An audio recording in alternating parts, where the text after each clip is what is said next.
waaw salaamaaleykum mbokk yi ñoo ngi leen di ziar waaleykum salaam wa rahmatullah mbokk yi nuyoo itam ñoo ngi leen di ziar mbaa yéen ci jàmm. vraiment ñoo ngi leen di ndokkeel ñoo ngi leen di béggee le peuple sénégalais, la jeunesse sénégalaise, un peuple vaillant, la jeunesse sénégalaise.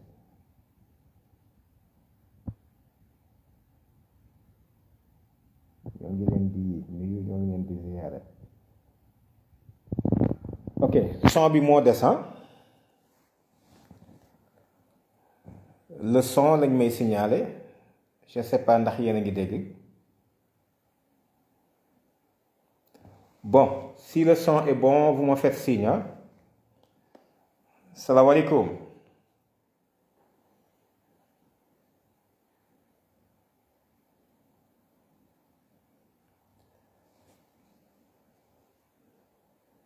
On me signale toujours le son en barna.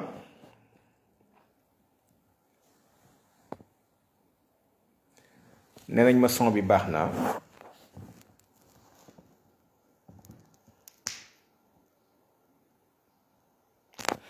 macha allah nee nañ ma son bi baax na kon mën nañu commencer dañuy commencer nag ci vraiment sant yàlla moom mi nga xam ni xeeti cant yépp ñeel na ko di julli ak a selmal ci ngën gi mbindeef di ñaan borom bi dolli ko ay xéewal moom ak njabootam ak ay àndandoom ak mbooleem ku gëm ba bis penc ba di nuyu sénégalais yépp génnewuma ci kenn sénégalais yépp ñoo ngi leen di nuyu ñoo ngi leen di ziyaara jiital ci nuyoo bi nag suñu kilifa yi diine yi xalif généraux yi amir association islamique yi ak association imam yi association sëriñ daara yi association yi yëngu ci alxuraan di nuyu waa jàngu bi di nuyu bois sacré bi di nuyu mbooleem kuy sénégalais kuy kilifa am kàddu kuy njaboot képp kuy borom kër képp ku am responsabilité rek ñoo ngi lay nuyu ak boor boo mën a féete di gërëm aussi suñu kilifa yi vraiment ci seen taxawaay mais nag di ndokkeel ak a sargal la jeunesse sénégalaise tey jii sa combat la ñoom def nañ ko seen combat muy un combat boo xam ni danaa ci dikkaat léegi nii bu mat a bàyyi xel la waaye suñ jotaayu tey dafa am loo xam ne am na bërki démb danañ ci daje waxtaan ci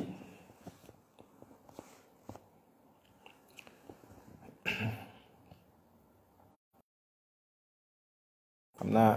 appel yi dafay couper live bi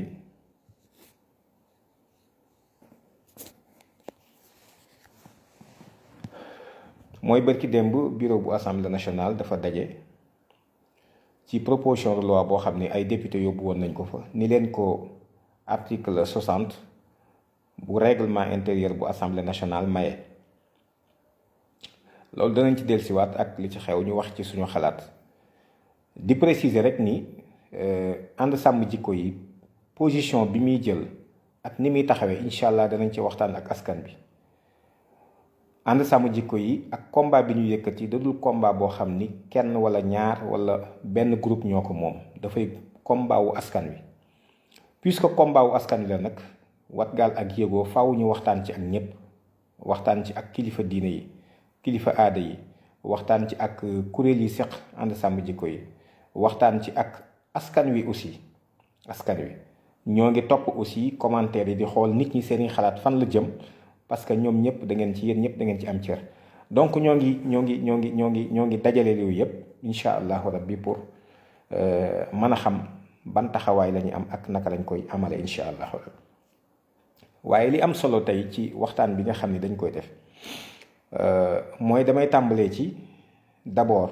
ak lëntal goo xam ne nit ñi dañ ko bëgg a jaxase ak di ko lëntal te loolu jàpp naa ni askanu Sénégal yépp yeewu nañ ci loolu mooy lan mooy am sàmm jikko yi dama koy répété waat ñun naka jekk liñ mas a wax mooy un agenda boo xam ne Nations Unies moom moo ko yëkkati depuis 1990 retirer homosexualité ci mbir ci feebar yi jox leen ay àq ak yelleef ci 2011 ba noppi taxaw nag génne wala boog amal ce qu'on appelle les 5 obligations juridiques fondamentales pour les États concernant la protection des droits de l'homme des LGBT. ñun lii lañ wax ni xawma man askan ñoo koy nangu waaye askanu Sénégal duñu ko nangu c'est-à-dire yaakaar naa ñu li ñuy wax vraiment amalgame amu ci ñëw di wax ci ay détails ak waxi picc nag ñun loolu vraiment amuñu jot googu parce que li ñuy def dafa sérieux tellement que dafa laaj en réalité ñu garder suñu cap bi nga xam ni moom la ñu nekkoon mais garder aussi dynamique boobu mais garder surtout nag suñuy objectif intact doxal aussi véritablement li nga xam ni moom la ñu war a def kon agenda boobu ñun la ñuy wax te bu ngeen seetloo sénégalais yi boobu ak léegi ñoom ñuy wax aussi tontuwuñ ñu ci agenda bi cet agenda des Nations Unies imposé au Sénégal te Sénégal tàmbali ko doxal depuis 2016 ñun c'est de ça que l'on parle ci loolu la ñuy wax ñoom nag ñu bëgg a feneti di wax ci yeneen ay terroristes lañu ay politiciens ñoo nekk seen ginnaaw ay nangam ay ñu contre président lañu ñun waxuñu loolu en réalité vraiment ñun nous ne sommes pas dans ça terewul nag kenn ku ci nekk xalaat bi nga am mën nga ko wax xalaat bi nga am yi tamit mën nga ko yëkkati waaye ñun lu vraiment loolu taxuñu jóg kon agenda boobu la ñu wax ni ñun Sénégal askan wi ñun duñ ko naw te ñoo ngi weñ suñu loxo ay njiit ba ñu koy tàmbali doxal mais ci turu sénégalais yi lañ koy def sañ-sañ bi leen sénégalais yi jox it lañ jël jëfandikoo ko pour defal leen lu sénégalais yi bëggul.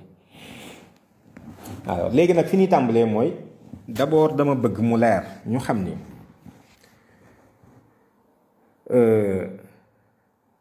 alinéa 3 bu code pénal bu article 319 bu code pénal dafay condamner ay actes impudiques ay actes contre nature léegi ñoom ñu ni acte contre nature alors mbirum góor jigéen mi ngi ci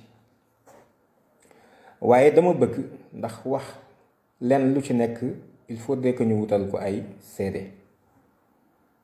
ñu xam ni en réalité il y a une certaine évolution boo xam ne dafa am ci concept boobu en tout cas du point de vue juridique 1966 bi ñuy jël bi ñuy jël cette loi là di condamner les actes impudiques et les actes contre nature boobu ngóor jigéen mi ngi mënoon nañ ko cee dugal ci loolu ngóor jigéen mënoon nañ ko ci dugal mais il s'est trouvé que dox nañu ba 1990 les Nations Unies à travers OMS reconnaître ni ngóor jigéen doonatul feebar c'est très important li may wax ni ngóor jigéen doonatul feebar kon dañ koy génne ci li nu jàppoon ni contre nature la maanaam lii feebar la dañoo war a seet ñi koy def dañ leen seet faji leen mais ñii duñu ay nit ñu normal 90 la Nations Unies génne loolu à travers l'OMS retiré de la nouvelle classification internationale des maladies mu retiré ci homosexualité foofu la début combat bi tàmbale alors il s'est trouvé que jéego yu bari doxaat na ci en tout cas ba 2011 Nations Unies jël benn résolution boo xam ni dafay jox ay àq ak yelleef selon orientation sexuelle yu nit ñi ak identité de genre seen identité de genre loolu mooy li mat a xam sénégalais xam ko loolu moo waral puisque ñoom jàppetuñ ko lu contre nature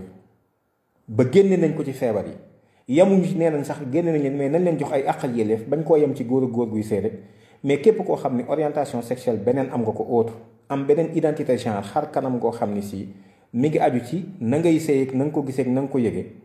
sa xar kanam googu it ñu war la ko nangul jox la àq ak yelleef loolu ñu jox leen sur le plan du droit international ay àq ak ay yelleef à travers la résolution 17 L9 bu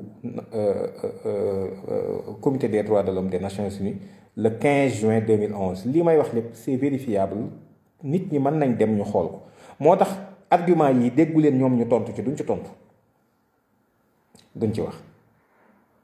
wala boog ku ñeme yàlla lool naxasaale mooy ñëw di wax lu kenn xamul waaye lii moom mooy agenda international bi tàmbalee tax alors bii loolu amee Nations Unies wax naa leen mu génne benn note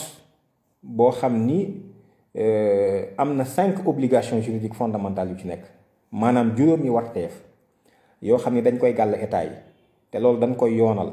loolu nag mi ngi jëm ci jox àq ak yelleef doomu aadama yooyu di ay góor jigéen ñu protéger leen quelle que soit leur orientation sexuelle ak leur identité de genre loolu yàgg nañ ko wane publier nañ ko yaakaar naa ñëpp jot nañ ci mais ku mu neex nga tàppe né libre et égaux document bi da nga ko gis ci internet bi alors loolu c'est très important 5 obligations juridiques fondamentales yooyu bi ci njëkk mooy nañ protéger góor jigéen yi ñaareel bi mooy nañu fexe ba violence homophobe et transphobe bi jëm ci ñoom du am ñetteel bi mooy dépénaliser l'homosexualité ñeenteel bi mooy interdire la discrimination basée sur l'orientation sexuelle et l'identité de genre juróomeel bi mooy ñu jox leen nag ñu man di woote ci seen tur taxaw ci pénc di woote ci seen mbir di créer ay association di dem ak a ñëw ak a réunion ñu garantir leen seen réunion de liberté boobu donc yii la Nations Unies génne jóor ko ci kaw état yi def pression Sénégal tàmbali nangu di soppat ñi ay yëf alors loolu moo waral EPU bu 2018 dama ciy joxe ay quelques tegtal rek ngeen gis ko Sénégal lam ca wax lu leer la mooy Sénégal terewul orientation sexuelle ak identité de genre ku am orientation boobu neneen laa gisee ni dama koy séye nangam ak nangam loolu terewu ko loolu Ismaïla Madior Fall wax na ko EPU bu 2018 aussi la délégation sénégalaise wax na ni Sénégal loi bi terewul ngóor jigéen te condamné wu ko ci seen document officiel yi nga xam ni tamit moo sanctionné EPU bu 2018 bi position officielle bi ci Sénégal jël mooy Sénégal amul benn yoon ca kaso ba kun fa tëj koo xam ni mbirum góor jigéen a tax ñu tëj la ñaareel bay tamit Sénégal loi bi waxul ngóor jigéen tudd ko fenn yi tamit waa léegi lii su fekkee am na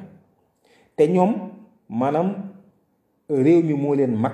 réew mi moo leen gën a yàgg réew mi moo leen ëpp solo moo leen gën a gudd fan ndax bi ñu jot suñu indépendance am na ñoo xam ne tey jii ñoo ngi liggéey ci état bi wala ñuy liggéey ci gouvernement bi te booba ganeeguñu àdduna am na ñoo xam ne ci diggante bi jóge nañ fi réew maa ngi continuer di dem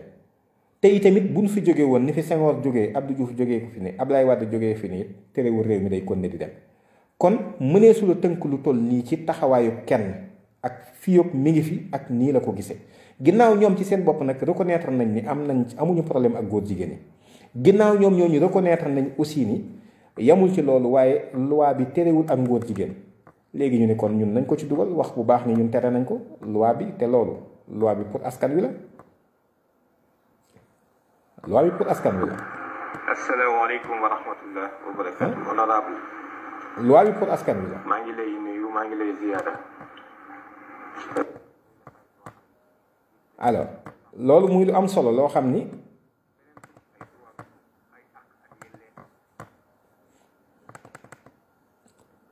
mat naa bàyyi xel. alors loolu moo waral ñun ñu jóg ci am ci taxawaay bi pour demander tout simplement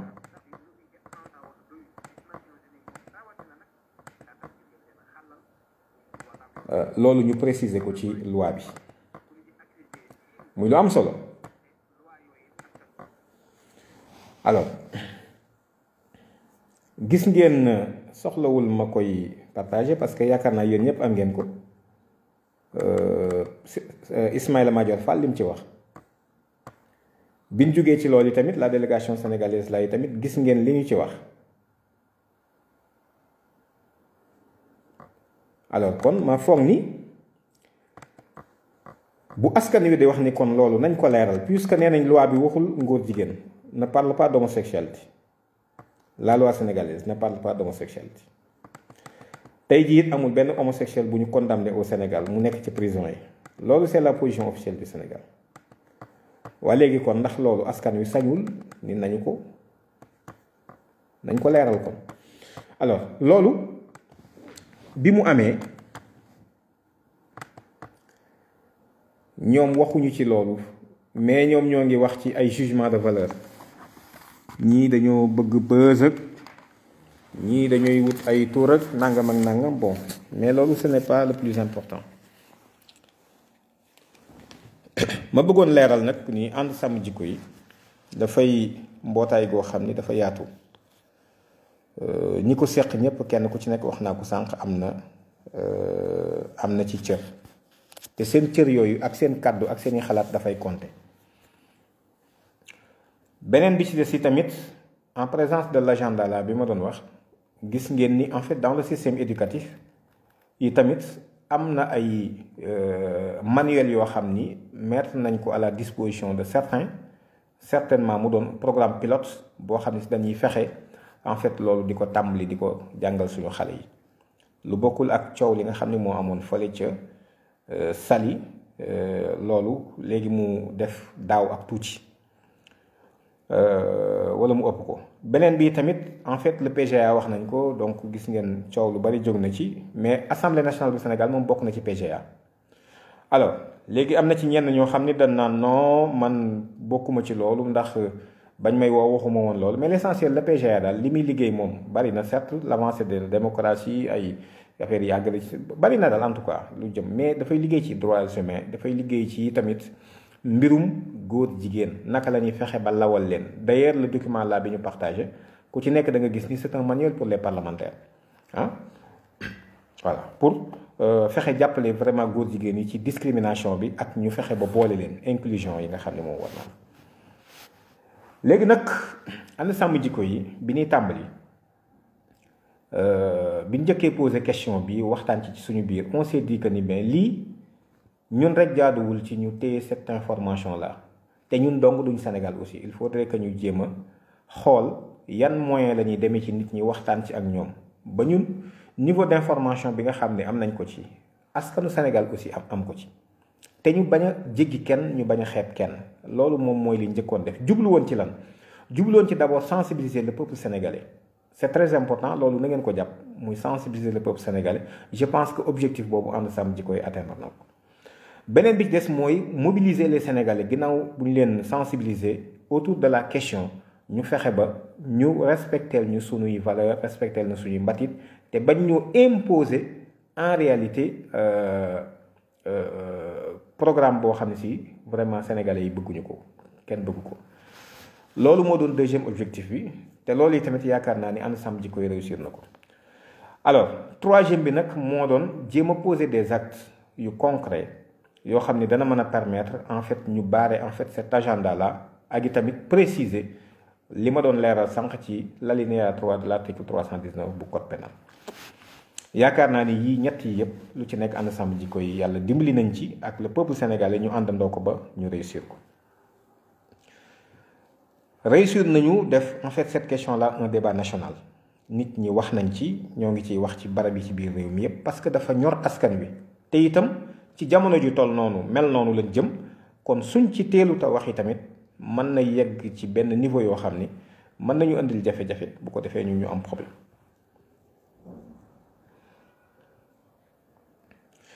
léegi nag dafay am solo ci ma fàttali en réalité qu'est-ce qui est en jeu qu'est-ce qui est en jeu xam ngeen ce qui est en jeu c'est la souveraineté des peuples la souveraineté des peuples moo nekk en jeu. vous savez xam ngeen ni àdduna suñ ko doon tënk tey en tout cas ci xëy na li nit xam mën nañoo wax ni am na ère boo xam ni xëy na mën nañ ko tënk ci ñeenti ère par exemple l'ère des tribus nga xam ni nit ñi booba dañuy jóg seen dooley bopp imposé wu fu seen bët tege ci tund wi ñu dem mën a fexe dóoranteeg ñooñu moo xam yat la wala ay loxo soo lëppee doole kooku donc mën laa topp loolu ñu jóge ci ba man ko di ko ñu ne waaso sàngam donc wii moo am doole ji wii moo am doole ji ñu jóge ci loolu doole dema dem ba ñu gën ko formaliser ba finalement mu teg ay monarchie nit ñi di donnante ci ay ak mbokk ñuy dem di dem ba finalement loolu ay révolution yu bari am ci àdduna bi ñu dem ci ce qu'on appelle l'ère des républiques ak l'avènement de la démocratie xeet yu demee noonu pouvoir bi ñu delloo ko ci askan wi waaye actuellement ce qui est en jeu mooy la fin des républiques, la fin de la démocratie wala boog ce qu'on appelait la démocratie, la fin de ces libertés là nga xam ni nit ñi dañuy tënk léegi dañ leen di tënk ci leneen loo xam ni xamuñu ko. ñiy jiite àdduna bi kenn du leen fal waaye tamit kenn du leen xam kenn du leen gis doo leen gis nii te ñoom ñooy dogal ci sa dund fan la jëm naka ngay dunde waaye kenn du leen fal. Donc ci ère boobu lañ jëm kon pour nit ñi comprendre le combat bi ànd sàmm jikko yëkkati ñun xam nañ li ñuy wax ñoom ñi nu jàkkaar loolu tamit xam nañ li ñuy wax te soo leen dégloo da ngeen xam ni am na ci ñoo xam ni comprendre nañ loolu aussi ba répondeur automatique yi wala mercenaires yi da nga dégg léeg-léeg ñuy junj lu mel noonu. Alors kon problème bi nga xam ni si moom lañ njëkk a confronté wu kon par rapport ak combat bi ñu yëkkati c'est un défi de souveraineté. léegi askan yi dañuy dagg seen kàddu bu ne le peuple moo souverain kon kàddoom moo war a yëkkatiku en tout cas ci suufam soosu waaye ci biir suufam soosu lañ koy fekk ni ko yow kat sa kàddu léegi am na geneen kàddu gu ko tiim mu ni gan kàddu la mu ni kàddu googu moom mënu koo xam doo xam kan lay tamit waaye daal kàddu yooyu moom bu ko sa waa réew signé rek day ñëw tiim yow sa kàddu bi nga yëkkati woon ba joxoon ko ay député mu voté woon ab loi boobu léegi day nekk ci suufu la Sénégal signé ci traité en convention. loolu bu ngeen demee ci article 98 bu constitution bi leeral na ko donc loolu tegtale na ni kon nous allons vers la fin des souverainetés. beneen bi ci des mooy doomu aadama nit ñëpp ñun ñi ñëpp kenn ñàkkul loo sukkandiku am na koo xam ni bant la gëm am na koo xam ni mi ngi jaamu ay nag am na koo xam ni mi ngi gëm leneen problème bi ñun waxuñu loolu. am na ñoo xam ne dañoo gëm ni yàlla dafa am moo ñu sos moo ni dundal moo ni rey moo ni dekkal atte ñu bis penc ba am na ñu gëm loolu. am na ñoo xam ni gëm nañu leneen am na ñoo xam ni gëm na ni yàlla amul ay caaxaan la waaye ñun débat bi nekkul ci lan moo tax kii gëm kii gëmul nangam waxuñu loolu. dan ni ñoom seen deuxième objectif te mooy bi leen gën a ñor mooy nit ñëpp ñu nekk ci kaw suuf ñu tënk leen ci cadre boo xam ni diine dootu ci bokk. seetlu leen débat bi bu yëkkati ko c'est-à-dire nit ñi évoqué sax un argument boo xam ni dañ koy tirer ci pas-pas sax nit ñi dañ koy ragal parce que boo ko defee rek ñu ne la non ay islamiste ngeen ay radicaux ngeen ay nangam ba nga xam ni finalement terroriser nañu ñun dañ ñu terroriser ba finalement da ngay mujj sax yow ragala sax dellu ci yàlla ak évoqué ni kat man ci ndigalal yàlla wala lii laa gëm da nga koy ragal dañuy naka lañ koy waxate dañuy reléguer au second plan lépp luy waxi yàlla ak ay ndigalam ak ay santaaneem dañ koy relever au second plan ci li nga xam ne yépp nit ñi dañ ci bokk te loolu nag mbokk yi ma xamal leen ni transition la transition boo xam ni nit ñi bis bu ñu accepté loolu ba ñu yegg ca la cay tegee mooy ni yomb na lool nit ñëpp ñu jébbal leen seytaane ñu doon ay abdu seytaan wal iyaazu billah donc ci loolu moom mooy défi bi loolu mooy dëgg ce qui est en jeu te nit ñi war ko comprendre problème mu ngóor jigéen bi du doon lii rek de ak yeneen yu bari yoo xam ne da ngay dem ñu mujj la ni la amatoo kàddu yow tu n'as plus droit à la parole amoo wax amoo looy bëgg da ngay def comme bàyyi ma rek da ngay def comme am xar bu ne la defal lii nga def ni bu ne la toogal nga toog bu ne la jógal nga jóg suñ la soxlaatul on t'élimine véritablement ci dictature bu boobu lañ jëm boo xam ni transition rek la waaye mi ngi ñu jëmee ci jamono joo xam ni saytaane moo koy jiite avec l'avènement de Dajjal. Alors kon dañuy perdre suñu souveraineté te gis ngeen li assemblée nationale def tout le peuple sénégalais mobilisé wu ni lii lañ bëgg ñu ne non loolu du fi am 9 personnes jóg ni ñu yéen tekkiwu leen dara yéen du ngeen dara yéen seen kaddu amul solo seeni wax amul solo te kaddu yeeg wax yi ña ci jiitu mooy xalifa généraux yi ñun leen seen kaddu ak seeni wax amul dara parce que c'est la république. C'est quoi la république enfin? Parce que c'est la république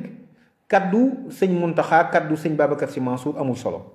parce que c'est la république kaddu sëñ Mouhamadou Mahi Niass xalifa Léona Niassène sëñ Cheikh Ahmed Tidiane Niass xalifa Laayeen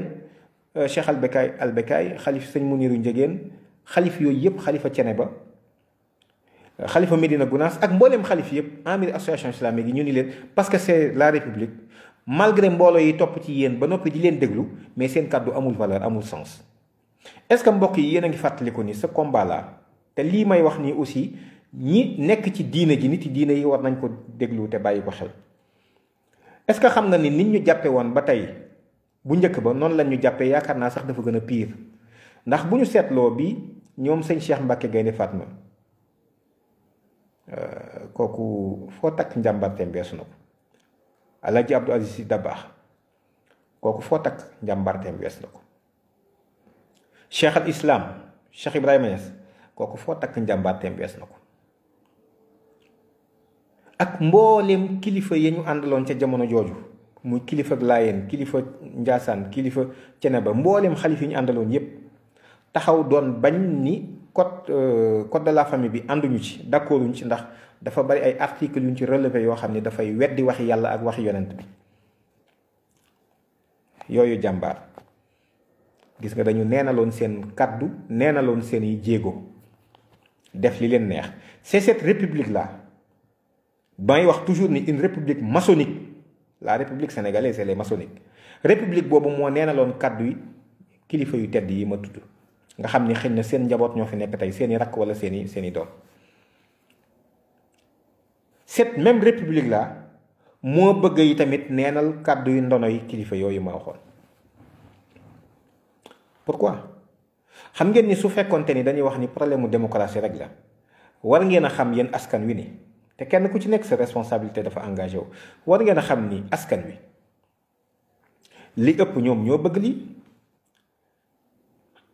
ndax tey le président Macky Sall suñ ko doon peser dañ naan il pèse environ 2 millions de personnes sur le plan politique li ko fal tuutee ko manqué 2 millions de personnes mais tey jii sénégalais yi boo leen doon seet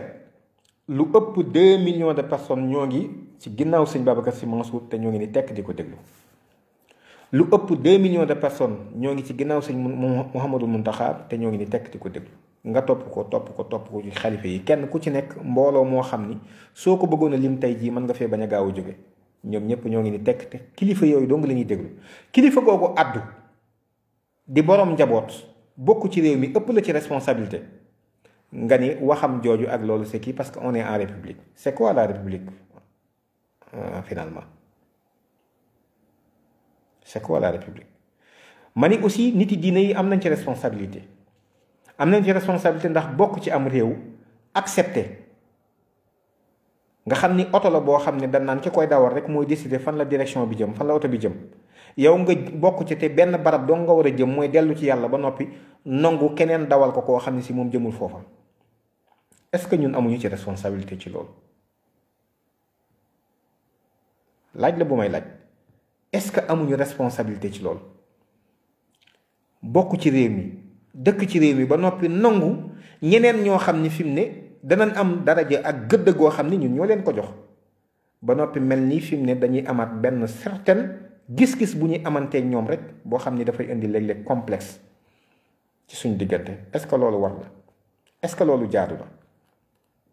ba mujj leen seetaan ba fi mu ne la gën a rëy ci suñuy kilifa la ñuy incarné te incarné wuñ ko ci seen coobareel bopp lu yàlla bëgg lay doon. wala mu doon lu yàlla bañ ñu koy bañ ngir yàllaa ko bañ akub yonentam ak ñu baax ñëpp wala yàllaa ko bëgg akub yonentam ak ñu baax ñëpp ñu bëgg ko ba noppi ñu néewal leen ci doole ba noppi bëgg leen a gëmloo ni en fait léegi yéen mën leen ci dara ba li ñor askan wi sax ak li ñor réew mi sax kenn du leen ci laaj seen xalaat fi mu nekk nii. nettali naa ko ci jamono yu bari yoo xam ni vraiment sénégalais yépp xam nañ ko soxlawul ma ciy sori donc kon loolu est-ce que tey eggul ci askan wi nag toogaat. ci ab seetu ku ci nekk xool sa bopp yow lii di dox ci réew mi lan moo ciy sa responsabilité non pas nga taxaw ni na ci xalif bi wax wala na ci kilifa gi wax maanaam kenn ku ci nekk individuellement parce que ku ci dem ci bàmmeel yow rek ay dem kenn ku ci nekk xoolaat lan mooy responsabilité am ci caaxaan yi nekk ci réew mi. caaxaan yi nekk ci réew mi kenn ku ci nekk sa responsabilité par rapport ak yàlla lim la dénk ci kàddu ci man-man. ci pexe et cetera et cetera et cetera lan moo ci sa responsabilité réew moo xam ne ñun dañuy wax ni réew mi réewum ay woy ngëm lañu jullit ak catholique kenn ci diglewul lu bon ñaari diine yi yépp ba ci bois sacré bi diglewuñ lu bon. waaw mais réew mu toll noonu 95% wala 97% de musulmans su ma ko déggee damay sax am problème damay rus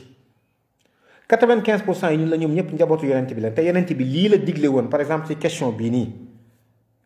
fi mu ne loolu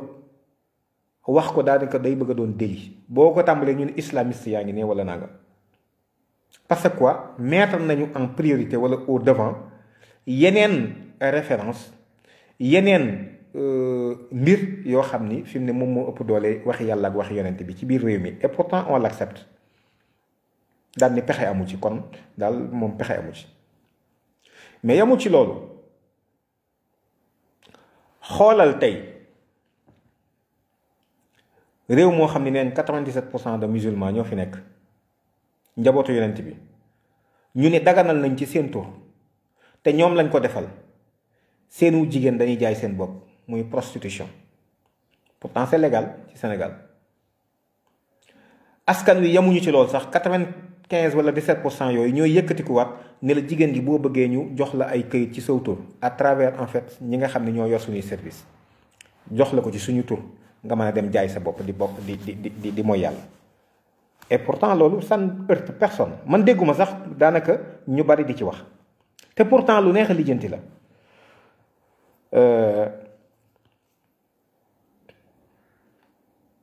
naan daal yaakaar naa ni lu ñëpp xam lu ci waay wax rek doy na sëkk waaye li wér te wóor mooy ci turu sénégalais yi lañu daganal ak njaaloo jigéen di jaay boppam ci turu sénégalais lañu daganal di jaay sàngara ci réew mi ci turu sénégalais yi lañu daganal di carte te carte xam ngeen ni laaye ba dañ koo boole moo njaaloo tere mu araam waaye Sénégal moom dañ ni yow yàlla fii amoo fi kàddu ba ñuy tëralal aw yoon gis nga wax ji nañ ko wax mu leer te loolu tamit dana tax nit ñu bari gën a mën a comprendre le pourquoi jafe-jafe yi nga xam ne nit ñu bari am nañ ko fi mu nekk nii ci ñun posture yi ñuy am ci lay xew ci réew mi te ñu koy def ci suñ tur xam nga loo xam ni Mali lañ koy defee man sama yoon mën na ci bañ a ne parce que ça ne m'engage pas directement ça ne me concerne pas ça ne concerne pas ma famille wala mes enfants wala en fait mes voisins mes semblables mes concitoyens par exemple la ñuy dogal tey jii ci États-Unis wala France mën na ma bañ a intéresser particulièrement d'autant plus que léegi sax nous sommes dans un village planétaire waaye mën na ma gën bañ a jox yenn yitte yu metti waaye li nga xam ne dañ ne sénégalais yi lañ koy defal te mënuñu koo def ndara defuñu ko ci turu sénégalais yi man may sénégalais ba noppi ñu bëgg ma wax ne ma loolu yow waroo ci am xalaat waroo ci am gis-gis te dañuy invoquer principe bu démocratie ndax nit ñëpp mënuñoo jóg di doxalandoo su nekkoon mbooloo mi li ëpp fu nu jëm loolu la ñuy doxal mbooloo mi li ëpp ni lii lañ bëgg ñu ne loolu mënuñu koo def mais leen mbokk yi man laaj leen sénégalais loolu ak yabeel la maa tey la wala xeeb sénégalais yi la wala boog dafa am lu ñu jëflanteeg ñoom loo xam ne ci lañ ñu xeebate ba tegatuñ suñ kàddu fenn wala tegatuñu fi mu nekk nii suñuy wax fenn ñoom liñ nekk ñoo ngi ci de te ñoo ngi def seen ndigali kilifa. kon Sénégal ñu daganal fi loolu nu mu tuddati carte yamu ci dañoo ubbi benn tool benn société boo xam ne sénégalais yi ñoo ko moom muy société buy def carte ku am carte d'identité sénégalaise rek bokk nga ci ñi moom société boobu muy la LONASE loterie nationale sénégalaise. waaye léegi loolu bu ñu taxawee ci kanam suñu borom bu ñu duggee ci bàmmeel lan lañ wax ak yàlla mënuma ci woon dara est-ce que kenn jéem na ci dara wala boog yonent bi lim ñu digaloon loolu. dañ koy sànni wala nan la ñuy defanteeg waxam jooju man raa minkum munkaran fal yughayyiru bi yadihi fa in lam yastati fa bi lisaanihi fa in lam yastati fa bi qalbihi wa dhalika ad'aful iman léegi waxi yonent bii ndax dañ koy sànni te man lii problème bi mooy damaa gisul kenn jéem ci dara la loolu man personnellement lii maa wax nag man dong la engagé gisuma ñu jéem ci dara ci jéem dindi laa wax de ndax dafa am problème mu compréhension bu ñu am ci réew boo xam ne bu doy waar la moo tax taxawaay yi ñu war a am sax duñ ko am soo waxee ñoon la doole ji état moo ko yor état yorul doole ji c'est le peuple moo ko yor loolu la constitution bi wax consacré parce que kii incarné état bi fi mu nekk nii kii incarné en fait le gouvernement wala muy le chef du gouvernement doo nekk le chef de l'état amul pouvoir fal boppam jox doole jooju boppam ki ko jox kañ lu yëngu lu ne la ko yëngala ko ëpp doole kon ñi ko jox ñoo yor doole ji et pourtant ñooñu ko jox seen doole jooju duñ ko utiliser mukk ngir bañ lu bon ñu xam ko manifestement ci surtout question yu mel nii maanaam ci dayo ba mu war a am la bëgg a wax ndax mënuñoo ignorer véritablement kilifa yi moom taxawaay yi ñu ci am loolu kenn mënu ko ignorer def nañ ci signé leen pétition bi itam def nañ ci ay déclaration tey jii gis ngeen ni xutba yi Touba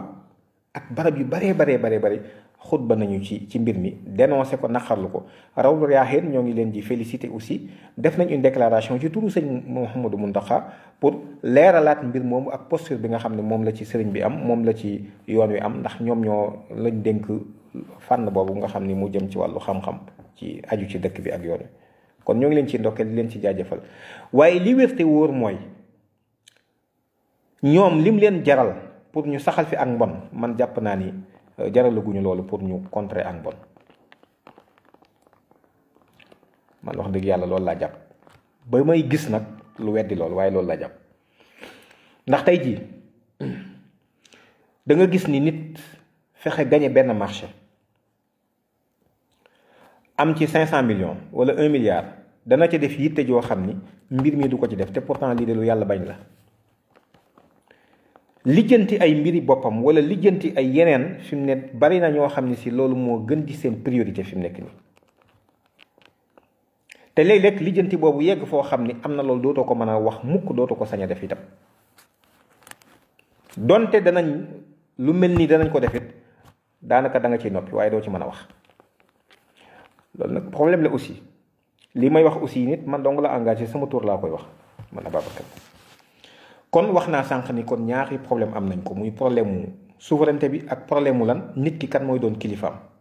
allahu waliyu ladina amanu yuxrijuhum mina zulumaati ila nuur yàlla mooy kilifa ak way gëm yi léegi way gëm yooyu nag lañu it ni yàlla mënatu la doon seen kilifa parce que tollootuñu foo xam ni nit ki da nga naan déedéet nit ku doon dund ca 7e siècle ay moyen âge mooy dellu si fi naan la lii la waxoon ci mbir sàngam loolu c'est rétrograde dafa dépassé d'ailleurs les promoteurs en fait de ce islam là ñoo ngi leen gis fii ci biir Sénégal gii nga xam ni sañ nañoo sosal yàlla sosal yonent bi daanaka weddi boroom xam-xam yépp waaye ñun loolu duñ ci attardé wu ndax wax dëgg yàlla ñun suñuy wax danay wax ak nit ñoo xam ni boroom xam-xam lañu ragal nañu yàlla wa illaa sax bu loolu nekkul it mu doon ñoo xam ni si gëm nañ réew mi te bëgg nañ ko nga xam ni amul seen intérêt ñu koy jiital ci mbir ndare du dañoo jiital njariñu askan wi yëpp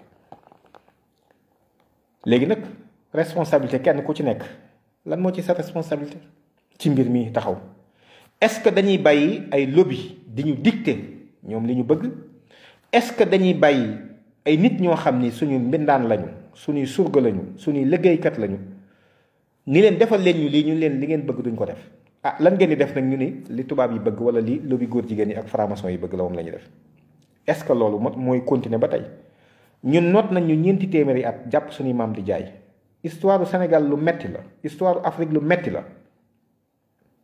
tey boo demee Brésil yenn zone yu baree Amérique latine wala nga dem fële aux États-Unis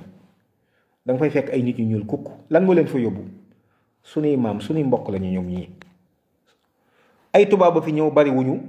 jàpp ñu am ay nit ñu ñuul ñu collaborer ak ñoom ñu jàpp suñuy maam jaay leen ñu ni déetawaay def nañ ko daanaka ñeenti xarnu ñu ni déetawaay ñu jóge ci loolu def daanaka xarnub colonisation ñëw daggat suñu réew yi indi seen administration taxawal di jël collecté suñuy impôt lu baax ci réew mi ñu jël ko yóbbu bi ñu génnee ci 2e guerre mondiale mu ni léegi kon colonisation dañ ko war a dakkal ndax nit ñi dañoo war a accéder à la souveraineté nationale dañoo war a accéder à la souveraineté ñu ne kon léegi nañu fexe ba bàyyi fi seeni nen yoo xam ne ñoo ko nenoon ba boofoon ko vous vous rappelez fii Sénégal yàggul dara un ministre de l'intérieur boo xam ne tubaab la Jean Collin bari na ñoo xam ne xam nañ ko donc ñun buum gi dañ koo takkatul ci suñ loxo yi dañ koo takk ci suñu xel mi buum gi ñu jàppe léegi nag suñ jógee ci loolu war a teg nag wax dëgg yàlla jéem a jox njukkal sunu maam yi nga xam ni bari na ci ñoo xam ni tax seeni bàmmeel nekkul Sénégal gi ndax doon bañ lu bon doon bañ ku leen noot doon bañ ku leen faagaagal ak ku noot seen askan ba tey ñu bëgg continuer ci nooteel googu nga xam ni tey le Sénégal est commandé le Sénégal tey jii ñoo ngi koy piloté te ña koy piloté nekkuñu biir Sénégal ba noppi am fii te seeni antenne yoo xam ne si fi mu nekk nii bala ñoo doxal dara wala ñu wax dara fi mu ne ñooñu seen kàddu dana ci dugg ba noppi mais ñun kon amuñu indépendance kon ñun ñoo ngi ci nooteel ba tey kon ñun ñoo ngi ci ndax bu ñu nekkuloon ci nooteel principe démocratie boo ko waxee dama ni je pense 2019 ba sëñ Babacar Sy Mansour toogee ci gàmmu dong ni mbirum góor jigéen lañ ci wax état moo am responsabilité bi ma ni booba lañ ci état waroon a saisiru ci question bi traité ko mais lan moo tax defuñu ko ñoom ñoo mën a woyefal kàddug sëñ Babacar Sy Mansour waaye ñun suñ kàddug sëñ Babacar Sy Mansour mënut a woyef ci ñun ndax arkaan la keno la ci biir réew mi sañ na maa wax ni dafa njaboote sénégalais yi kàddu ak signature yu sëñ Muntaxa mais loolu du lu ñuy négocier kenn di seetaan ñu koy neenal kon da ngay gis ni kon bu doon principe bu démocratie damaa jàpp ni kenn ci xalifa yi rek su ne man nangam li bëggatuma ko ci réew mi yaakaar naa ne loolu dana engagé la majorité des sénégalais laa wax waxuma laa nag bu ñaari xalifa àndee ñett ba ñoom ñëpp ñu àndandoo ci benn mbir loolu yaakaar naa ni ça engage quasiment tous les sénégalais léegi nag na ku nekk jël responsabilité ndax li ma fi gis ak maa tey la ak yabaate la goo xam ni le premier ki jiitu ci ñi yabaate mooy Moustapha Niass ñi jiitu ci ñi yabaate laa wax ci réew mi mooy Moustapha Niass malgré son âge man damaa jàppoon ni Moustapha Niass day fekk nit ñi war a def jalgati donte jalgati googu moom da koy déggandeem sax dana fexe ba ni leen lii bu mu fi amee mukk ndax lii mënuma ko fekk ndax moom ñun suñu tradition suñu aada dañuy wax ni mag mat naa bàyyi cim réew kon kañ am penc bu naree indi nëx-nëx mais am mag waru koo fekke kon moom su fekkee loolu rek c'est parce que vraiment moom mooy ki gën a yàpp sénégalais yi d'autant plus que danaa leeral léegi nii li ma wax yabaate gi ndax ak yabaate mënu ko weesu ak yabaate kilifa diine yi ci biir réew mi yépp askanu sénégalais yi yépp jógandoo ni dañoo bëgg nangam ñu leen di wax maa tey ak di leen jaay ak jalgati bureau assemblée nationale li mu génnee ci communiqué bi buñ ci sukkandikoo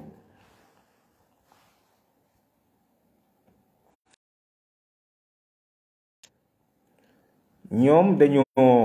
wax ni jot nañ benn proposition de loi dañuy woote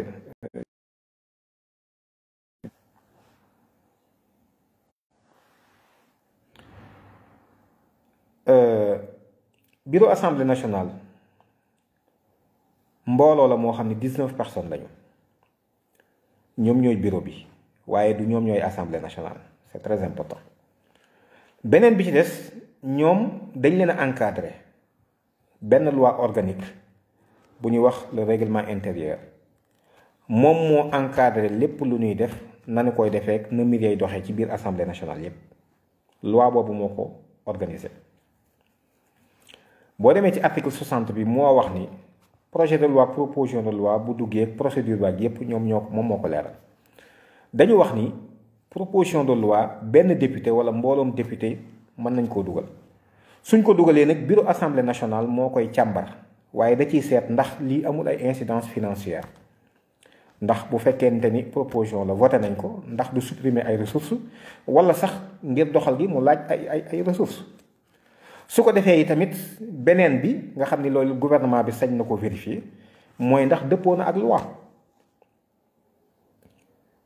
ñaar yi waxuñu ci dara waxtaane wuñ ko tamit léegi nan lañ def dafa mel ni dafa am koo xam ni dafa toog ci këram ay malfaiteurs ñëw fa dajji buntu kër ga sàcc alalam dóor fa ay nit gaañ leen ñu xàmmee leen boroom kër gi xëy porter plainte dem ci commissaire bi wala commandant bi commissaire bi mbaa commandant bi ni ko sa plainte bii mënuma koo jël parce que ki ngay wax ni moo la sàcc bokk na ci ñi participer moom moo ñu tabaxal commissariat bi wala kii bi. c'est-à-dire ñoom rejeté nañu en fait nee nañ dañ koy bloqué te loolu moom wax nañ ko ñoom waaye danañ xam ni askan wi tamit bu ñu diisoo ci li ñuy jàpp ba noppi bu ñu ca taxawee danañ xam ne li ñuy jàpp nañ ko incha allahu rabbi. alors mais ñoom dañu jalgati yoon ñoom dañu violer loi bi Moustapha Niasse ak ñi mu àndaloon dañu violer loi bi dañu jalgati yoon te imaginer leen mbokk yi réew moo xam ne ñëpp dañuy jalgati yoon. loolu ce sera la fin de la république loolu kenn ñaanu ko wal hiyaazu billah réew moo xam ne ñëpp dañuy jalgati yoon rawatina ñi nga xam ne ñoom lañu wax ni yéen a war a tëgg sax yoon yi di ko xàll ñooñu ñooy njëkk a jalgati yoon xàll ay ñal loolu suñ ko defee bu leen ci ñi des toppee loolu du jël jàmm ci réew mi kon ñoom bu ñuy opposé wu ci lii la tax ñu ci opposé wu soxlawul sax ñu koy wax soxlawu ko mais nañ wax rek ni ñoom carrément ànduñu ci lii te bu demee plénière danañ voté contre c'est tout ñu assumer mais mënuñu loo xam ne yoon mayu leen ko ñu may ko seen bopp loolu yàpp sénégalais yi la yàpp xalifa généraux yi la yàpp amir association islamique yàpp sénégalais yi la dans leur diversité dans leur diversité yàpp sénégalais yi la du leneen loo xam ne yoon mayu lu ko nga ni man dama koy may sama bopp jaay leen doole parce que nit ñi sénégalais yi dama leen a jëppi tekkiwuñu dara seen kaddu amul solo seen taxawaay amul solo ay nit ñu xeebu lañu dooñu lu dul ñoo xam ni rek dañuy ñaanaatoo ko nangam kon toppatoo mu leen damay sànni seen ak seen yelleef c'est extrêmement grave. alors kon wax naa la ni li leen yoon may non seulement yamuñu ci defuñu ko mais danoo jalgati wax lan daan ni léegi question bii nee nañ loi bi daf ko réglé mais dama bëgg leeral ko loi bi réglé wu ko loi bi réglé wu ko li leer te leer mooy maanaam acte contre nature wax naa ni 1966 ngóor jigéen mënoon na ci bokk waaye fi mu ne mënatu ci bokk ndax génne nañu ngóor jigéen ci acte contre nature depuis 1990 ngóor jigéen jàppetuñ leen léegi lu contraire à la nature loolu ça a été fait par l'OMS depuis 1990 le 17 mai 1990 fu mu jotee góor jigéen ñi ñoom IDAHO ñoom ñëpp ak ñi leen di jàppale dañ koy feetewu yamuñu ci loolu jox na leen àq ak yelleef ni léegi lu nit sañ yéen tamit sañ ngeen ko loolu depuis 2011 la kon moo tax Sénégal moom mi nga xam ni voté na maanaam signé na mbooleem convention ak traité yi Nations Unies yëpp amul benn réserve bu mu ci def Sénégal loolu dafay applicable ci réewam ndax article 98 bu constitution bi moo ko wax kon dafay applicable ci réew mi moo tax Sénégal depuis 2018 bi mu demee donte EPI bu 2013 Sénégal dafa lànkoon mais bu 2018 Sénégal dafa wax ni ñun terewuñu ngóor jigéen homosexualité terewuñu ko d'ailleurs loi bi waxul sax waxi homosexualité li ñuy tere mooy ñaar ñuy sëy ci am pénc ak nangam xanaa ko sa soxna sax doo sëy ci pénc xanaa bàyyi may sax léegi bàyyi nañ ji sëy sax ci mbedd yi kon gis ngeen jafe-jafe bi lii la kon ñoom ils sont tout faux li ñuy wax du dëgg tegewul ci yoon ci ak njublang ak maa tey la tege ak ni dañuy jaay doole askan wi mais incha allah loolu mi ngi suñ kanam kon loi bi leeralu ko préciser wu ko bu ko préciser woon kon ñoom député yi ñoom ñoo ñu fi war a nekkal nañu wax ak gouvernement bi kon lan moo tax gouvernement bi yabal ay nit ñu dem Nations Unies naan leen Sénégal loi bi terewul góor jigéen te loolu le ministre de la justice d'alors Madior Fall wax na ko yéen ñëpp dégg ngeen ko la délégation Sénégal bi demoon ci EPI 2018 aussi wax nañ ko dégg ngeen ko le président Macky Sall himself nga xam ni mën naa wax ay discours yu baree benn bu ci nekk weddi morom ja doo xam boo ci jàpp finalement ba da ngay mujj rek tënku ci moom li mu jëf naa ko xool pour téye ko mais wax na ko bi mu demee itélé Sénégal am nay góor jigéen moom nañ ko laaj fan la góor jigéen yi nekk moom mi ni Sénégal am na góor jigéen parce que puisque nee nañ moom c'est le premier des Sénégalais donc loolu moo tax ñu ni kon lii nañ ko leeral nañ ko préciser puisque ñoom koo ci waxal dafa naan la non ñun góor jigéen vraiment contre nañ ko ah mais li askan yu bëgg kon def leen ko parce que moomu leen réew mi loolu dafay lu am solo mais beneen bi ci des est-ce que gis ngeen ni biñ koy décider bala ma jeexal foofu sax bala ma dugg ci point boobu sax maanaam ñu wax ni léegi président tamit wax na ni mbir mi ci ay occasion yu bari ci ak ay kanami chef d'État notamment peut-être Obama ak Justin Trudeau premier ministre bu Canada ni mbir moomu kenn du ko fi mas a daganal mais ñoom kan moo leen wax problème mu daganal. xam nga dépénaliser mooy loo xam ne dañ la ciy daan ñu supprimer ko mais ba tey mën nañ koo sax ni bañ ni léegi dañ koy autoriser nga xam ni ab loi mën na ci am boo xam ne lii léegi dagan na mënees na koo def nii lañ koy defee loolu moom mooy beneen ñoom bi ñuy wax tant que maa ngi fi kenn du ko mas a autoriser xamatuma sax man baat bi ñuy utiliser mais dépénalisation bi moom mooy peine bu fi nekkoon ñu dindi ko pénalisation am ci ñu wekki ko loolu mooy dépénalisation waaye bokkut ba tey nii fii ak maa ngi fi nekk loolu du ko mat a autoriser ngóor jigéen law fii ñuy mën di def seen gay parade di takkanteeg nangam loolu tamit beneen mbir la bokkut ak dépénalisation waaye bokkut ak ñun li ñuy wax muy criminalisation mooy ñun affaire yi daan yi ci nekkoon nañ ko leeral ba mu leer léegi ba ñu xam ne ñun Sénégal dañ koo bañ ba noppi ñu teg ci ay daan yu métti yoo xam dañ koy gën a corsé voilà donc le débat mu ñetti mbir yu bokkul la alors loolu kon doon na lu leer waaye bi ngeen gisee ni kon nee na bi président waxee lii wax na ko ci ay occasion yu bari ni fii ak maa ngi fii léegi Sénégal pareegul fii ak maa ngi fii kenn du ko légaliser exactement le terme daf ma rëccoon sànq dépénalisation légalisation ak criminalisation ñett yi bokkuñu la dépénalisation mooy charte réew mi dafa jëloon ay peines yu mu war a teg ci ñoom ñu ni nañ dindi loolu supprimer ko boo ko abrogé loolu dépénaliser nga ko soo koy légaliser mooy waxoo ci dara waaye par contre mën nañ jël ay loi comme par exemple en France en 2013 léegi mu am loi boo xam ni ñu autoriser ni ñu autoriser naan sàngara wala ñu autoriser par exemple prostitution ñu jël loi boo xam ni si dañ koy kii loolu moom mooy légalisation bi mu doon lu légal loo xam ni góor jigéen bi day ñëw bu nee ko monsieur mun la bul ma wax monsieur nga ni ko madame mun la noonu man beneen orientation la am loolu mooy la légalisation ñoom il parle de ça. Est-ce que Sénégalais yi dañoo gisul sew-sew boobu ñoom il parle de légalisation tant que maa ngi fi kenn du ko fi mas a légaliser waaw mais tant que yaa ngi fi it yaa ngi jëmbat ak suuxat ak sottim ndox ci garab googu nga xam ne ci légalisation la jëm loo xam ne ñun mën nañ ko bañ a fekkee alors yaakaar naa ni loolu Sénégalais yi comprendre nañ ko léegi nag ñoom ñu ni président waxam jooju mu wax ci ay kanami chef d'État te Sénégalais yëpp xam ko te mu engagé Sénégalais yëpp waxi président kañ la mas a engagé Sénégalais yëpp ay waxam bu engagé Sénégalais yëpp ay jëfam engagé na Sénégalais yëpp te ay jëfam su fekkente ni engagé na Sénégalais yëpp kon bi ñu saagaa yonent bi ngeen jëggal ma ci wax ji mais bi ñu saagaa yonent bi Charlie Hebdo président dem di leen ndokkeeli xanaa kon loolu Sénégalais yëpp la ko defaloon ko xalif généraux yeeg association islamique église beeg ñëpp la demoon ndokkeel yi ñu doon saagaa yonent bi te pourtant defoon na ko jëfi président engagé wul askan wi yëpp waxi président engagé wul askan wi yëpp. yamul ci loolu léegi li may laaj mooy waxi président kan lañ ko mën a évoquer ci ñaari institution yoo xam ni vraiment dañ leen a séparé kenn aju ci sa morom ba noppi nga bëgg ni yow ñu lay interpeller ci problème mu loi yow am texte yoo xam ni moo doon régir delluwoo ci texte ya pour wax ni lii ak lii moom mooy li nekk kon lii ak lii par rapport ak lii texte bi wax lii lañ ci décidé nga naan président waxoon na ko kon compte tenu de cela léegi ñun kii bi duñ ko mën a autoriser. Vraiment loolu ak yabaate Moustapha Niasse ku yabaate la ku yab sénégalais la ñi mu àndaloon mboole seen ñoom ñooñu nga xam ne voté nañ ko ñépp yeneen 8 députés yi mu àndal ñépp ak moom muy 9 ñu yabaate lañu ñu yab sénégalais lañu ñu jëppi sénégalais yi lañu waaye it jëppi nañu it mbooleem xalif généraux yi ak kilifa yi nga xam ne si ñoom ñoo signé pétition bi yéen lan moo xew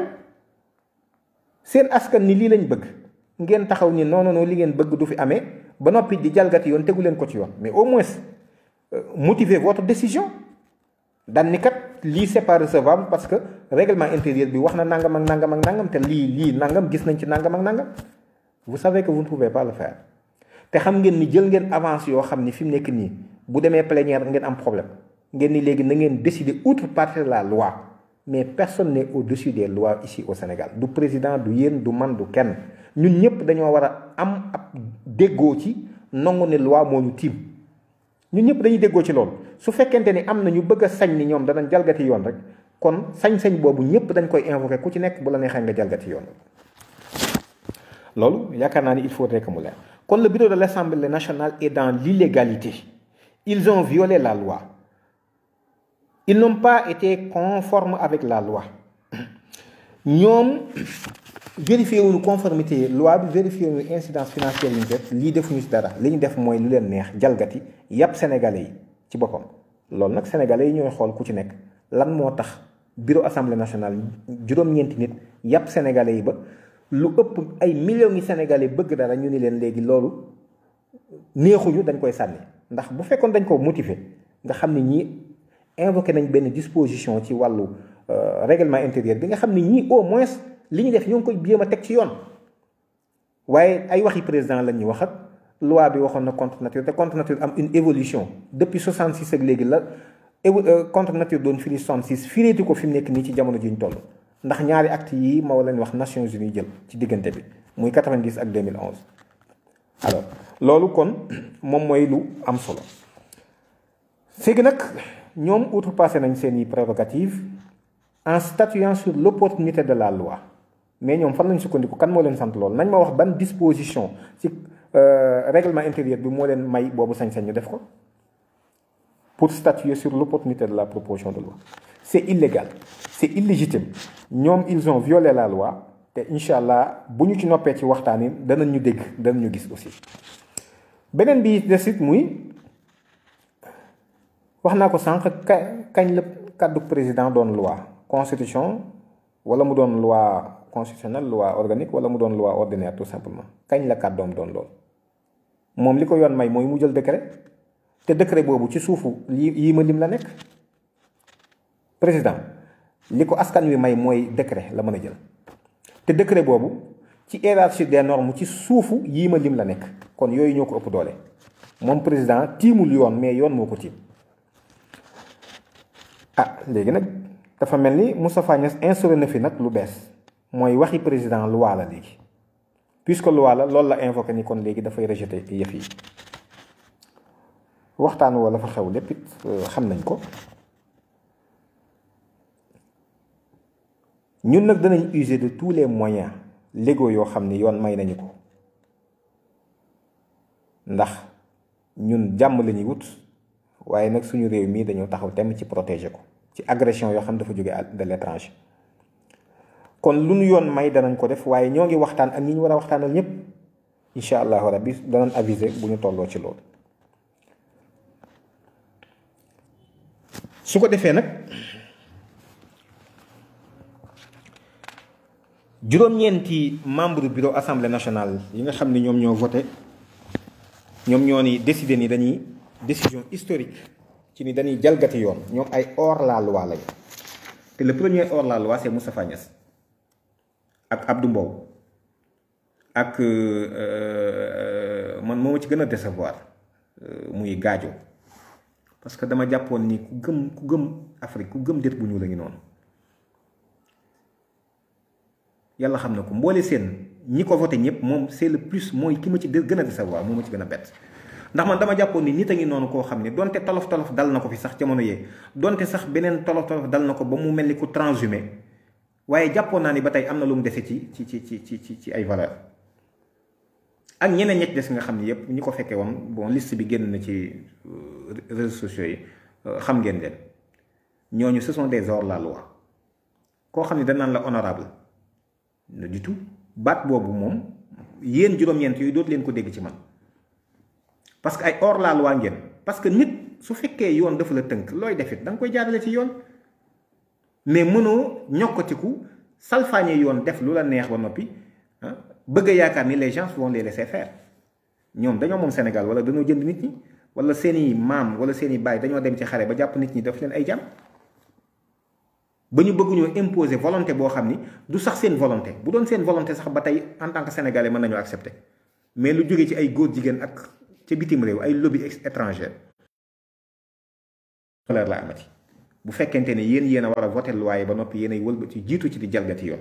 donc ce sont des hors la loi il faut appeler un chat par un chat ay hors la loi lañu te président Moustapha Niasse moom moo ci jiitu ndax dañoo jalgati yoon ñoom amuñu benn décision boo xam ne motivé nañ ko wax ko ci biir mbir moom amul kañ la kàddu président doon une loi kañ le cadre président donne une loi te wax naa leen ni acte contre nature 66 la mu doon tekki ak léegi nii bokkul y a eu une certaine évolution boo xam ne am na concept bi donc des hors-la-loi des violeurs de loi ñoom ils ont décidé ni ñoom ànduñu ak askan bi ils ont montré que ni ils sont à l'écoute du président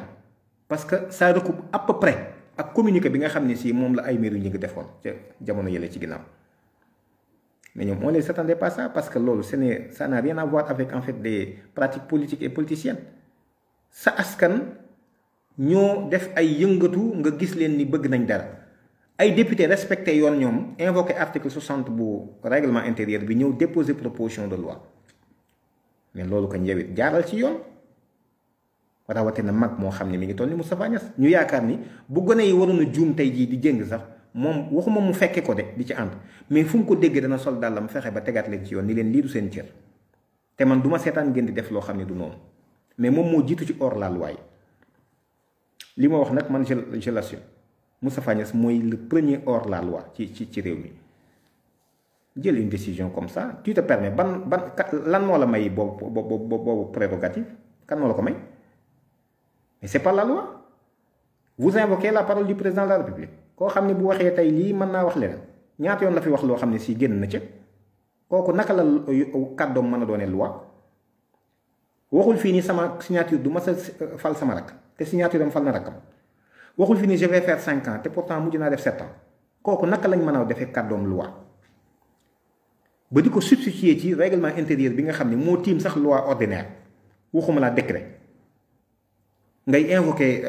kàddu président pour ni da ngay dakkal volonté populaire kon ñoom ils ont prouvé que ni ñoom ils sont à l'écoute du président et non du peuple. Ils ont confirmé aussi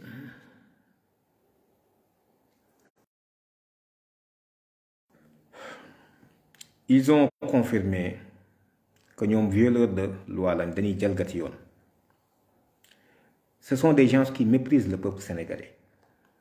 Ils ont du mépris envers le peuple sénégalais.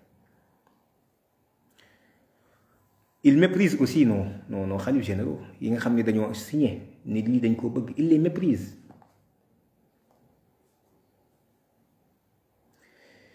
Ils méprisent d'honnêtes autorités de ce pays-là muy autorité coutumière ak ñeneen ak ñeneen ñun ñëpp lañ mépriser. kon nag ñun jël nañ acte ñoo ngi waxtaan ak ñi ñu war a waxtaan ñoo ngi ci concertation ak mboolem partie prenante yépp duñu bàyyi kenn xëy na waxoon naa ko soxlawul ma ci dellusi waaye li ñu mën a affirmer te man koo wax mooy ce peuple sénégalais xanaa yàlla jël fi suñu bakkan waaye duñu dellu mukk ci di doon ak njaam buumu njaam gi dana dagg incha allahu rabbi la souveraineté de ce peuple là kenn du ko monnayer kenn du ko jaay kenn du ko wanteer di ko wanteer ay saay-saay soo xam ni gëmuñu yàlla weddi yàlla jàppe yonent bi koo xam ni si da doon sos li muy wax ba noppi nga mën naan da ngay am ay ouverture ak tolérance ak di accepter ñooñu ñu la koy wax ba finalement yow ñemeetoo invoqué sax yonent bi lu mu waxoon wala lu ko yàlla wax la ci alxuraan. Alors askan wi duñu perdre suñu souveraineté incha allah askan wi bu Sénégal wallahi alazim kenn duñu jàpp di ñu jébbal seytaane du am mukk transition lañ bëgg nag dagg suñu digganteeg loolu noppi après seytaane waaye ñun kenn duñu yóbbu ñu doon jaami seytaane duñ jaamu seytaane tey duñ ko jaamu ëllëg fii mbir mi toll nag laaj na ku nekk jël sa responsabilité kuy jàppale agenda bii muy agenda bi Nations Unies jël ànd kook ay lobby ànd kook ay nit ñu bari ànd kook pouvoir yu baree bari ànd kook ay gouvernement ànd kook ay parlement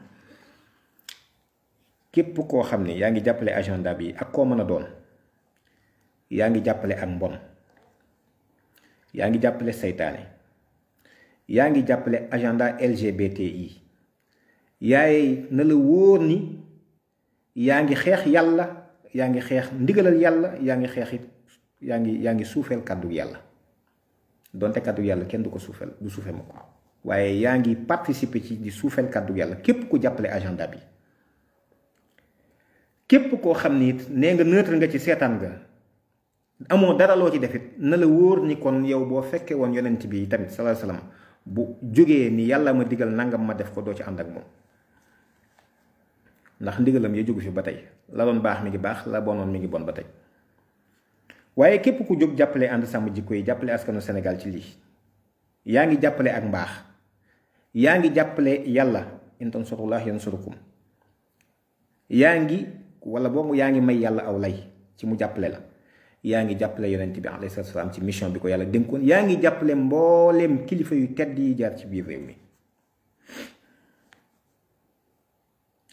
réew mi ñun des nañu bàyyee suñu àq ñun askan bi des nañu ko bàyyee kenn ku ci nekk ñu bàyyee ko àqam ak yelleefam ba mu doon des góor jigéen ñi nag kooku moom mooy exception bi duñ ko nangu réew mi des na respecter loi ñun ñëpp d'un commun accord ñun ñëpp ñu d'accord ci wa illaa kenn dootu fi respecter loi ba xam lan la ñuy jural mais loi suñ ko tëggee kañ aw nit bëgg a dund ensemble mais bu ñu tënkee loi na ko ñëpp respecté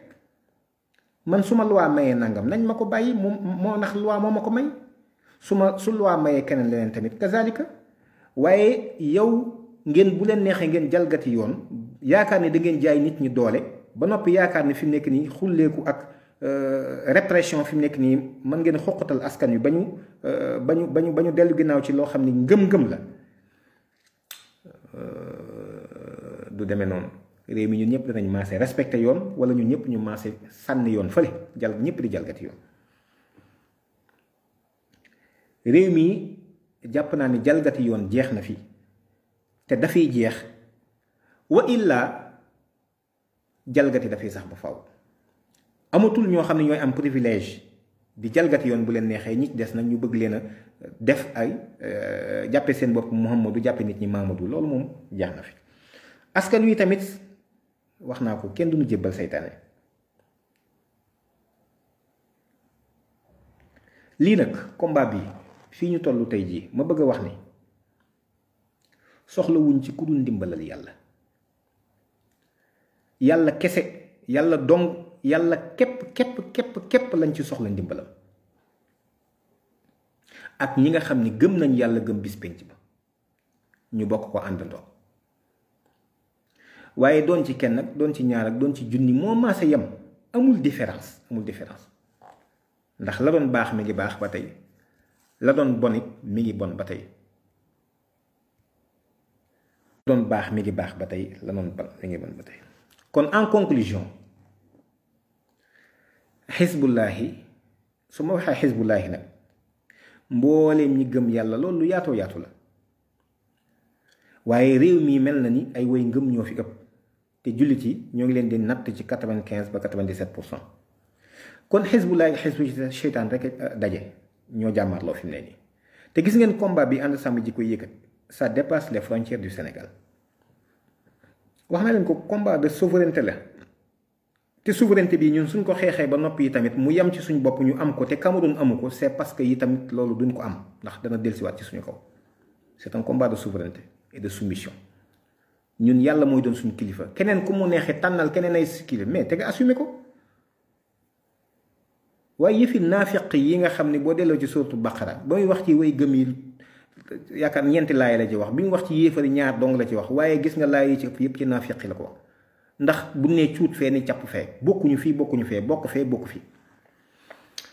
ndax kii weddi moom taxaw fële nii moom weddi na yàlla amul problème weddi na ko ma nga taxaw fële identifié nga ko xam na ko waaye ñi nga xam ne bokk nañ ci ñaari kuréel yëpp lii jafe-jafe bu am ci àdduna ñoom la kon xisbullaahi xisbu seytaan ñoo jàmmarloo ak mbaax ak mbon ñoo jàmmarloo ànd sàmm jikko yi moo jàmmarloo ak ànd yàq jikko yi ñoom nag ànd yàq jikko yi génne nañ seen arsenal bépp mettre nañ en place benn mécanisme boo xam ni mbooleem seeni xeexkat génn nañu tàmbalee génn ci média yi te loolu gis ngeen ko xàmme ngeen ko itam xam ngeen ko itam mbooleem seen arsenal yépp génne nañ ko gis nga une certaine presse boo xam ne bu ñu waxee rek nga xam ne ñii fan lañ féete am na ci ñuy tuddee seen bopp ay journaliste bu ñu waxee rek nga xam fan lañ féete nga xam ne yamatuñu sax ci seen rôle journaliste waaye dañuy far bi ñëpp xam ne far nañu. am na ci ñu ñuy wax ay waxkat nga xam ne ay mercenaires lañu ñoom da nga leen di fay rek ñu waxal la jaay leen kay am naa ab xeex ñu waxaale ak yow. mercenaires yooyu yëpp tamit ñoom ñëpp it jóg nañ fi mu nekk nii gis nga te fu nekk danañ jëli ay universitaires danañ jël ay homme politique danañ jëli ay soi-disant ñoo xam ne nee na ñeey ay religieux lañu nee na ñeey ay religieux lañu ak genre bu mel noonu. te combat bi da ngeen gis yeneen masque dana tombé dana am ñeneen ñu ci duggaat ngeen gis leen waaye li ci mat a sant yàlla mooy danañ ci xàmmee kenn ku ci nekk kan mooy kan. ñi nekkal yàlla ak ñi nekkal seytaane moom danañ feeñ ci mbir mi su ko defee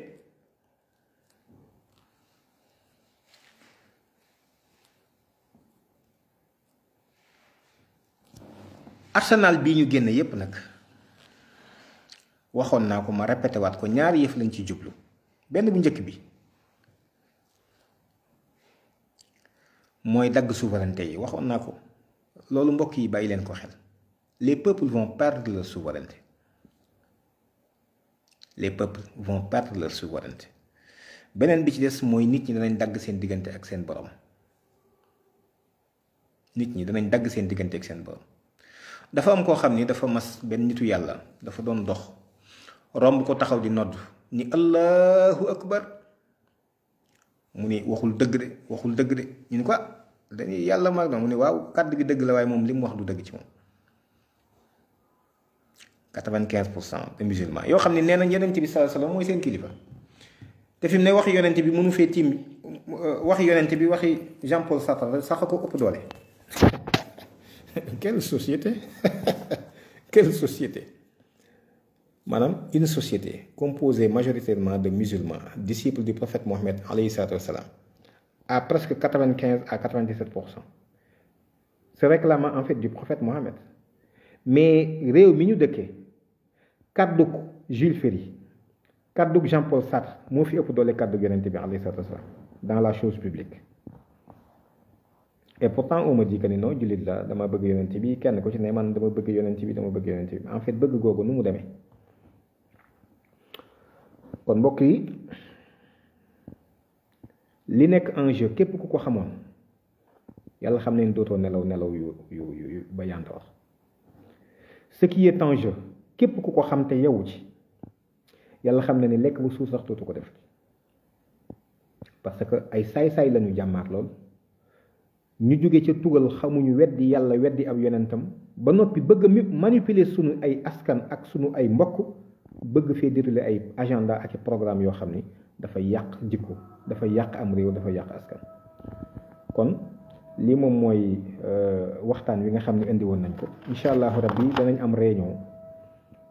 ci le plus rapidement possible dafa am kilifa yu ñu doon diisool te diisoo googu la ci ëppoon def nañ ko ba pare. danañ waxtaan ak askan wi ñoo ngi tàmbali wax naa ko di recueillir aussi seeni avis yéen ñëpp parce que kenn ku ci nekk ci yéen xalaatam ça compte